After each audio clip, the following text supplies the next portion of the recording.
क्या सुज़लोन फिर से वही पुराना कमाल दिखाने की तैयारी में है? क्योंकि एक समय जो कंपनी कर्ज और मुश्किलों में फंसी हुई थी, अब वही कंपनी इतना बड़ा टारगेट लेकर सामने आई है कि अगर प्लान सफल हुआ तो इंडिया की रिन्यूएबल एनर्जी स्टोरी में सबसे बड़ी खिलाड़ी बन सकती है। लेकिन अगर फेल हो गया तो खेल पलट भी जाएगा। सुज़लोन ने अब अपना नया रोड मैप लॉन्च किया है। दरअसल सुज़लोन 2.0 ये इसका नाम दिया गया है और कंपनी का दावा है कि FY31 तक वो हर साल 10 गीगावाट रिन्यूएबल एनर्जी सेल करना चाहती है। यानी आज के मुकाबले करीब 4 गुना बड़ा बिजनेस टारगेट कंपनी ने अपने लिए रखा है। अब सवाल यह है कि आखिर सुज़लोन 2.0 है क्या? सिंपल भाषा में समझे तो सुज़लोन अब सिर्फ विंड टर्बाइन बेचने वाली कंपनी नहीं रहना चाहती। कंपनी खुद को एक फुल रिन्यूएबल एनर्जी कंपनी में बदलना चाहती है। मतलब सिर्फ विंड एनर्जी नहीं बल्कि सोलर, बैटरी स्टोरेज और एनर्जी मैनेजमेंट जैसे बिजनेस में भी बड़ा दाव लगाने की तैयारी कंपनी कर रही है। कंपनी का टारगेट साफ है कि FY31 तक एनुअल रिन्यूएबल एनर्जी सेल को बढ़ाकर 10 गीगावाट करना है, ऑर्डर बुक को 15 गीगावाट तक ले जाना है और असेट अंडर मैनेजमेंट यानी AUM को करीब 70 गीगावाट तक पहुंचाना है, जो अभी के मुकाबले लगभग 4 गुना ग्रोथ दिखाई देती है। अगर ऐसा हो जाता है तो आसान भाषा में कहें तो सुज़लोन आने वाले 5 सालों में अपने बिजनेस का साइज कई गुना बड़ा करना चाहती है। लेकिन यहाँ सबसे इंटरेस्टिंग चीज है कंपनी की स्ट्रैटेजी, क्योंकि सुज़लोन सिर्फ मशीन्स बेचकर पैसा कमाने पर डिपेंड नहीं रहना चाहती।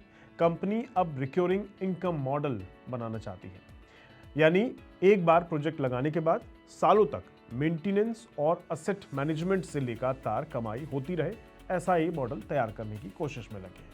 इसी वजह से कंपनी AUM बिजनेस पर ज्यादा फोकस भी कर रही है, क्योंकि इससे रेगुलर कैश फ्लो आता है। अब सवाल यह है कि अचानक सुज़लोन इतना एग्रेसिव क्यों हो गई है? वजह है इंडिया का रिन्यूएबल एनर्जी पुश। मतलब इंडिया ने क्लीन एनर्जी कैपेसिटी बढ़ाने का बड़ा टारगेट रखा हुआ है। प्रधानमंत्री मोदी ने भी एक टारगेट रखा है कि देश को क्लीन एनर्जी पर ज़्यादा चलाना है आने वाले टाइम में, तो आपको आइडिया होगा इस चीज़ का। और विंड एनर्जी सेक्टर में डिमांड काफ़ी तेज़ी से बढ़ती हुई दिखाई भी दे रही है। सुज़लोन को लगता है कि आने वाले सालों में मार्केट इतना बड़ा होगा कि कंपनी अपनी पकड़ और मजबूत कर सकती है। इसी वजह से कंपनी इंडिया के विंड मार्केट में करीब 40% मार्केट शेयर टारगेट कर रही है। साथ ही एक्सपोर्ट्स पर भी बड़ा फोकस रखा गया है। सुज़लोन बैटरी स्टोरेज यानी BESS battery energy storage system business में भी उतरने की तैयारी कर रही है।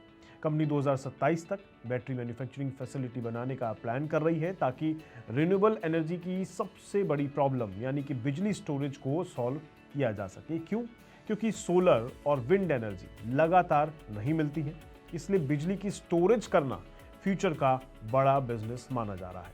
लेकिन यहाँ बड़ा सवाल इन्वेस्टर्स के लिए ये है कि क्या सुज़लोन ये टारगेट अचीव कर पाएगी, क्योंकि कंपनी ने पहले भी टफ फेजेस देखे हैं, डेट क्राइसिस झेला है और अब इतने बड़े एक्सपेंशन के लिए एग्जीक्यूशन सबसे बड़ा चैलेंज होगा। हालांकि पिछले कुछ क्वार्टर्स में कंपनी की परफॉर्मेंस बेहतर रही है, ऑर्डर बुक भी मजबूत हुआ है और विंड एनर्जी डिमांड भी बढ़ रही है, जिससे मार्केट में ऑप्टिमिज्म दिखाई दे रहा है। अब अगर कंपनी अपने टारगेट का आधा भी अचीव कर लेती है ना, तो आने वाले टाइम में रिन्यूएबल एनर्जी सेक्टर में उसका रोल काफ़ी बड़ा हो सकता है।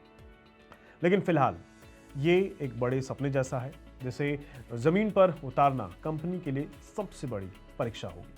बाकी आपको क्या लगता है, आपकी इस मुद्दे पर क्या राय है, कमेंट बॉक्स में हमें ज़रूर बताइएगा।